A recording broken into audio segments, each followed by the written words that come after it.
at the Fred Silverman Company. Yeah.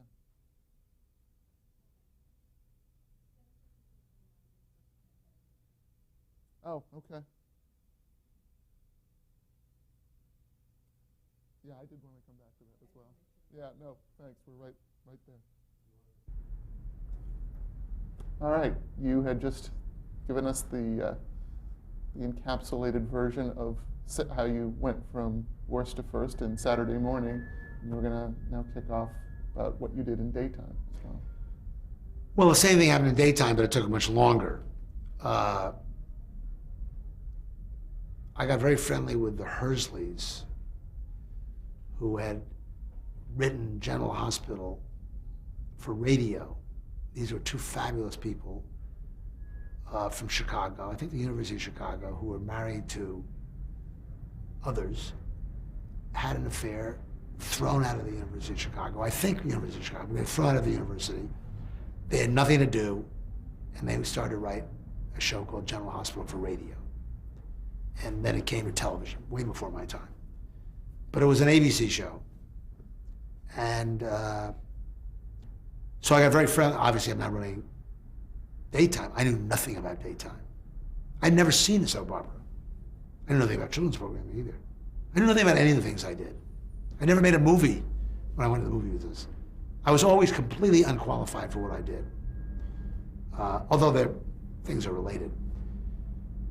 So my wife and I, she's now my wife, in the days when you had to go to telecine, would watch a week of General Hospital. It was a half-hour show. And then I'd ask the telecine, the video operator, to fast forward the commercials. So I would watch 2.5 hours of a week of General Hospital in maybe an hour and a half. And I did this, I think 5 days in a row. Just immersed myself. It was like going to a passion play in Germany at Oberammergau, where you just immerse yourself in, and then I started talking to them. Eventually, it turned into an hour. So that was General Hospital. That was kind of working with them. But then we put 2 shows on the air, All My Children and One Life to Live. And between General Hospital, All My Children, One Life to Live, getting Paramount to give us Love American Style to put at 4 o'clock, getting Monty Hall to move, and I can't remember whether I did this or not. I can't remember when that happened. Move Let's Make a Deal to ABC. We had a #1 schedule. We finally were #1 in daytime, which we then were for, I don't know, 30 years. They're still #1. But basically, it was Agnes Nixon coming in and doing All My Children and One Life to Live, and it was the Hersleys doing General Hospital. And the thing that was amazing, and another lesson you learn, is at some point in that period, Agnes Nixon wanted to either buy an apartment or she wanted money, or what, I can't remember what her motivation was, but she was willing to sell the shows. ABC already owned General Hospital. All the other soap operas, the other networks, were owned by P&G, Procter & Gamble, or whomever. So we decided, I thought it was a good idea, we own it. Ownership is better than non-ownership, for no reason other than it was almost a talent relations thing with her to buy her show. So now, fast forward, I don't know how many years, let's see, that's about 8, and 8 is 16, and another 10, like 25 years. Disney acquires Capital Cities ABC, we have the Disney Channel, we have ESPN, and we're into the idea of retransmission. They're not going to pay us any money. The previous retransmission from cable to allow cable to have our television stations was to get ESPN2. Now, what were we going to do in lieu of money? And the idea was SoapNet. We own All My Children, One Life to Live, and General Hospital. We can build a soap opera channel because we own the content. So things that I put on the air 27 or 8 years ago, or now it's more than that, but we were able, because we had the intelligence back that many years ago, to own it rather than license it. We were able to create a whole new category. So my life has been kind of a circle. I put those things on the air, and then we spent $19 billion in 1995. And one of the assets we find, other than being able to do things like Radio Disney on the ABC radio networks, we're able to do SoapNet because we own All My Children, One Life to Live in General Hospital.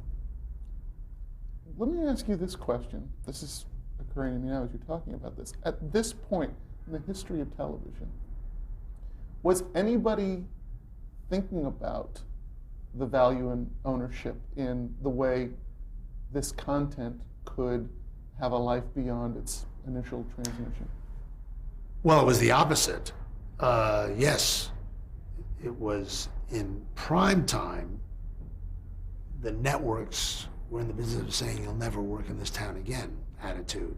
Anybody that came to a network had to give you the network, the distribution rights or ownership, and the studios sued the networks, and the Justice Department sued the networks, and what evolved was the financial interest in syndication rules. So the government looked at the networks and said, no, you guys are big enough, you're distributing the content, you can't own it, you're distributing the network, you can't own it for post-network syndication and the like. So yes, everybody was very aware of the power of the networks. This was not part of daytime or children's programming or news or sports. So FinCEN was only applied to primetime? Yes, I think so, yeah. That's really interesting. And around what time did that come into being? Oh God, I don't know, late 60s, 70s, period of time. And now FinCEN, of course, is gone, and it's a whole new world. And we'll get to that as well, because that plays a big role. I became very much of a architect of changing the rules inside ABC, which changed the rules in the industry, which is we have to own it. We lost a lot of money in that early decision, and then we had lost Desperate Housewives, Grey's Anatomy, which paid for all those losses, and we got rid of the 4-year contracts, and a lot of changes once the government allowed the networks to go back into ownership. So ownership was always important, but not in daytime. In daytime, the ownership was Procter & Gamble owned one of the shows, Columbia and Sony owned shows, they still do, but the networks didn't own any shows. This is really precedential. I think still only ABC owns those shows, which, as much as Sony wanted to, or CBS wanted to be in the cable business with soap operas, they didn't own any of those shows, As the World Turns and One Life to Live. I mean, As the World Turns and Guiding Light, and that was NBC. And Bold and Beautiful, I think. Yeah, so it was. Just go back to a couple of the big movies for the Movie of the Week. Talk about your involvement and your recollections of a couple of these. Brian's song. Well, you're talking about one that actually had a major impact on the Emmys and all that stuff. But the evolution of the Movie of the Week, that was almost the beginning of the maturity of the Movie of the Week, even though it was the first season, I think, or maybe the second season. First, we decided we were going to make, we being basically Leonard Goldberg, Barry Diller. I was again the tail in this. It's certainly in this, but it was, I think, we're going to make 90-minute movies for $375,000, which sounds like a little now. It even was a little then, because Universal was making 2-hour movies for NBC for $800,000. So this was really pretty draconian. Couldn't quite do it, so we made the owned and operated stations put up $50,000. So then it became 4.25. And we had a 10 picture commitment with Universal, and they couldn't do it for that price. So then we went out to the marketplace. Aaron Spelling did it. And the idea of the Movie of the Week was Tuesday nights, was that each idea would be have a strong concept that you could say in one sentence. You could make a TV guide blurb. In those days, you could do in the newspapers a bold listing. There wasn't so much of a clutter. So if you had a movie that had a real point of view. It was pretty powerful. And I don't want to take credit for any of this. This was mostly Leonard Goldberg and Barry Diller, but I was there.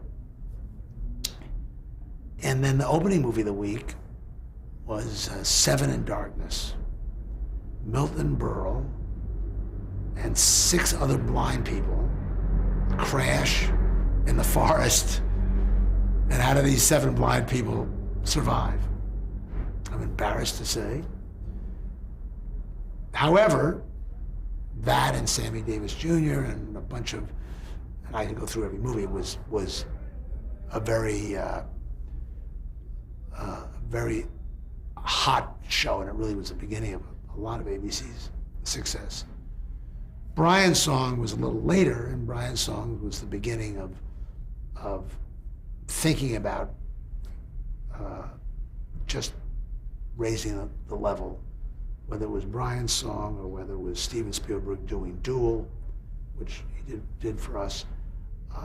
It was just the beginning of That Certain Summer with Hal Holbrook, which was probably the first movie that I can think of about homosexuality. It was the beginning of some consciousness in that era. There was a lot of consciousness in early television and in the Paddy Chayefsky years and the Playhouse 90s and all that stuff. But this was post-Vietnam, pre-Happy Days, pre-Laverne and Shirley. It was an era that... Post-Vietnam social consciousness. Right. Talk about That Certain Summer, because on the one hand, obviously that social consciousness comes into play, but the other thing that you said that I think is really interesting is just in terms of marketing, going out with something. Did you guys know that this would be controversial? Did you expect it to be? I don't remember that well. Yeah, I don't think we thought that of Brian's Song particularly. But yes, from the very beginning of the commitment of That Certain Summer, we knew that. By the way, today world, it's nothing. I mean, it wouldn't even register in a controversial arena. But then, I think it was by the way, it never did become very controversial because it was high quality and it was not exploitative, and I think it came and went as just a high quality thing. Was it well received? I don't remember it rated well. I remember it, so it must have done something. A couple other questions, and I'd like to get into some of the primetime stuff that you did. I want to go back to something you'd said that the Ted Feder story was something that stuck with you and was a lesson that you kind of carried with you. You want to expand on that and tell that story? Well, Ted Feder was a fabulous guy, and he was part of the evolution of ABC going from the Blue Network to a real network. And I came in the last year. Leonard Goldberg was the head of programming, and Barry Diller and me and others, and he was, I think, like 63.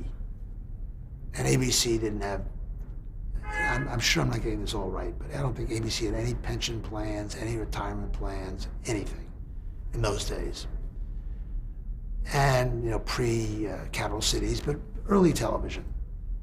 And at one point, the O&O, the owned operated stations were actually paying the bill for the network. And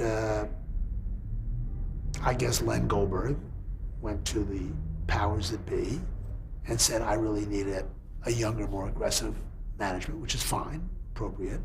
I guess I was part of that. And we're going to let Ted Feder go. And they did.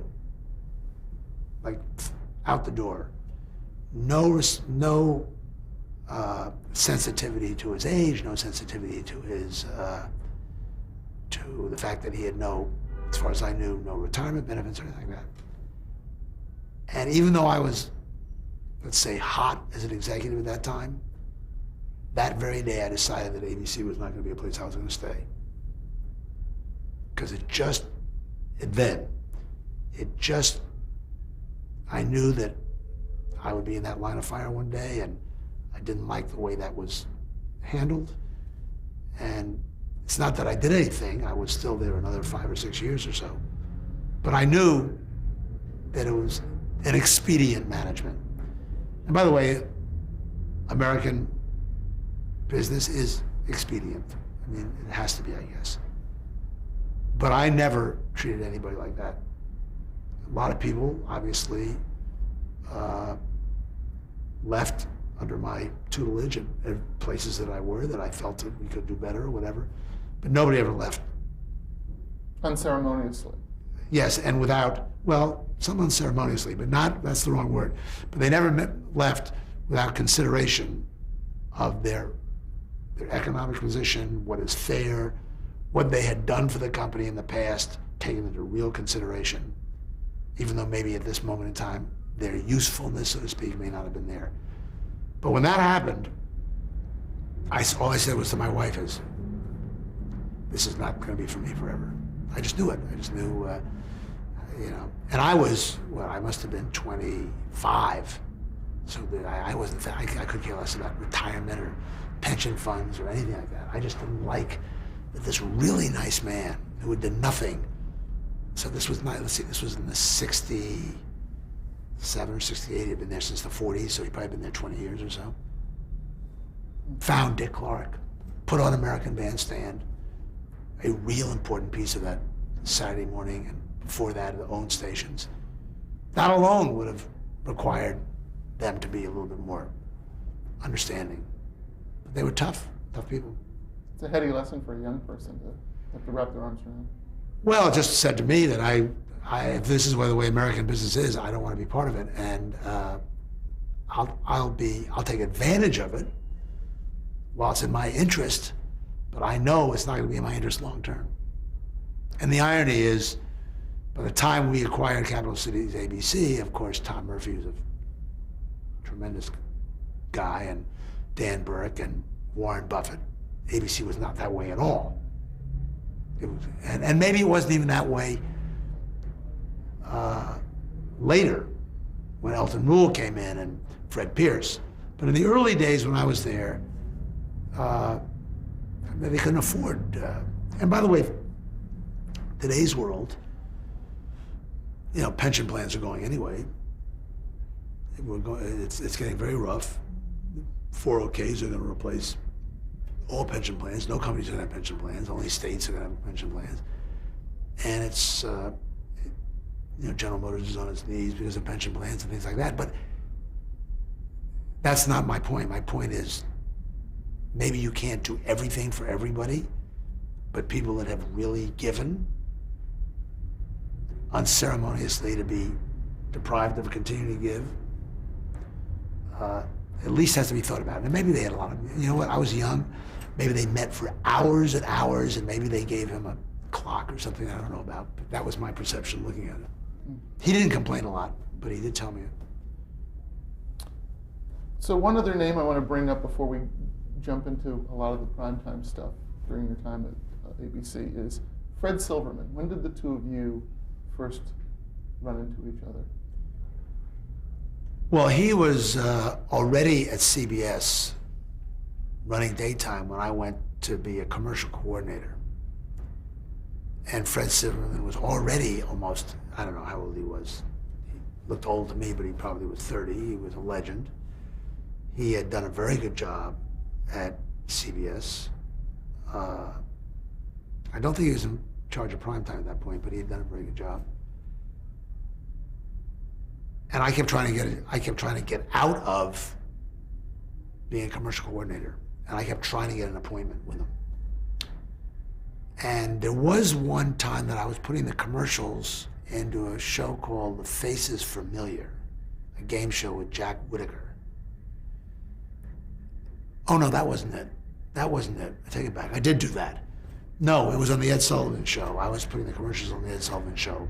I was sitting in the control room, and he walks in with this beautiful date. I thought, well, there's Hollywood for you. You get these beautiful dates if you're a big deal. In any event, I saw him walk by. That's That's my first time I saw him. Anyway, I kept trying to get a meeting, and I kept calling his secretary, Kathy, who, by the way, became his wife for probably 40 years, still his wife. Then she was not his wife. And I kept saying, you got to get me an appointment, you got to get me an appointment. So finally, she got me an appointment. I went in to see him. And he was very nice, and he said, let me play you 2 shows. The audio of 2 shows. That's all he had the audio. So he played the audio of The Face is Familiar, Jack Whitaker, I don't know, you gotta saw part of a face, you have to say who he was or something. And then he played an audio of a show, which was Hollywood Squares. And he finished it, and he said, what do you think? Which one do you like? And I said, well, I have no, Face is Familiar seemed fine, I don't know. Hollywood Squares, I have no idea what you were telling me. Now imagine hearing an audio of Hollywood Squares. And he said to me, there's a guy above here, and there's this, and there's a cross, and there's this. I had no idea. So it was over, and I said to him, Mr. Silverman or Fred, whatever I call him, I don't know. I have no idea what you're talking about. I have no idea what this show is. What are you talking about? So I didn't get any job. That was the end of it. I was, thank you very much, and I left, and I never got a job. So I then went to ABC, and then I competed directly against him one Saturday morning, and won, although he was doing just fine. And then I must have met him by virtue of the fact that we were now competitors, and I had beaten him at Saturday morning. But he now was in charge of all the programming at CBS. It wasn't, Saturday morning was a little piece of his world, and my only world was daytime and Saturday morning. So winning against a little piece of his world was really not beating Fred Silverman. And then I was in California, and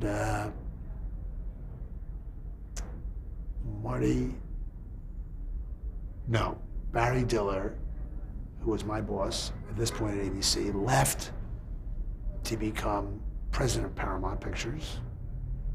And then 6 months later, Marty Starger left. I was a senior executive at ABC, and I was now working with Fred Pierce, who was the president of the company. And we, in the next year, took ABC to #1. Or maybe we didn't get to #1. But we really were up there. You're on your way. We really were hitting a lot of shows out of the park. And they hired Fred Silverman to be head of programming. And I thought that was not fair. So I went to visit somebody who told me anytime I wanted a job, I'd have it, which was Frank Yablans, who was the president of Paramount. No, wait, Barry was at Paramount. Where was Frank Yablans? How did that work? I'm trying to remember.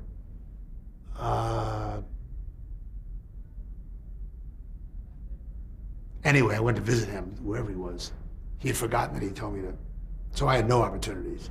But I still told Fred Pierce that I was not happy I was going to leave, which I had no intention of doing because I know where to go. He flew out, met me at LAX, talked me into staying, which I'd already decided I had to do anyway. What was I going to do? And Fred became my boss. And we worked great together. He was fabulous to work for because I really learned from him. And then Diller needed me over at Paramount. And I became president of Paramount. Well, let's get to now the real heyday at ABC in this era. Now, first of all, when did you move from New York to LA? 73. 73. So this is really right before ABC started cooking. Right, right. I want to start with one of the first great building blocks. Talk to me about the development of Happy Days. Happy Days started when I was still in New York. And I know exactly when it happened because I was at the Newark airport with my 3-month-old son. who is now 37. And we bumped into Tom Miller, who was head of development at Paramount. And we were snowed in. So I said, Tom, this is ridiculous. We're wasting our time here. Let's write a show. So we wrote a show called New Family in Town. And it was in the 50s. And it was about a minister and his family. And he said he had Gary Marshall and Jerry Belson, who just died. Did Jerry Belson just die? There's a memorial on Monday, actually, yeah. I didn't know that. And let's see if we can talk him into doing it. I said, well, I don't want to go through. I'm too low at ABC. Let's do it inside Love American Style as a piece. So Gary Marshall said yes, changed it from a minister, I guess that fell away, called it Happy Day. No, didn't call it anything. We just did it. Ronnie Howard. And I then took it to the program board, and the head of research was there, Marvin Antonowski, and he had papers and everything. And he convinced the program board that the 50s wouldn't work. He had all this research. And I don't believe in research, basically. You know, somebody said, copying from one person is plagiarism, copying from many is research. I don't believe in research. Anyway. So I couldn't push it through. But I did convince whoever was my boss at that time, I guess it was, I can't remember whether it was Barry was going by then or whoever it was. Let's do it again. So this time I think we made a pilot. And the first pilot did not have, had Ronnie, but didn't have Henry Winkler. And between our pilot with Ronnie Howard and the next pilot, two things happened. Grease opened in Chicago. So funny, because Grease followed me around. We finally did it at Paramount. But Grease opened in Chicago, which I knew about. It was a little hit in Chicago. And American Graffiti opened with Ronnie Howard. And so anybody that thinks we stole the idea of Happy Days is wrong, because we made the pilot first with Ronnie Howard. But we said, Barry must have been my boss at this time, I'll tell you why. We said, we don't have a Paul Lamont character, you know, the greaser with a thing. So let's do it this time with a Paul Lamont character. So we kept Ronnie in, the same idea, the same show, Happy Days, and we put Henry Winkler in. And we read a bunch of Fonzies. Barry and I drove from Century City to the Paramount lot in his orange Jaguar, or yellow Jaguar. I can't remember. I think maybe yellow wasn't orange. And we heard all these readings. Henry was great. We left the lot. Henry was hitchhiking on Melrose Avenue, and Barry and I said, you know, this show will never be a hit anyway. We just drove past him, which we still kid about, Henry and I. And we still couldn't get on the air. Back to the research department, back to things. And then everybody left. Marty left, Barry left, and we had nothing, and Fred Pierce and I put it on the air. And then it exploded. And it didn't really explode that much because it was opposite Maude for a season. But we saw how people reacted to Henry, so we decided to take it from a one-camera show to the second year, a three-camera show in front of an audience. And that's when it just exploded, with the audience there and Henry there and doing the Fonz and so forth. So that was an important show. Let's take a break and we'll do some more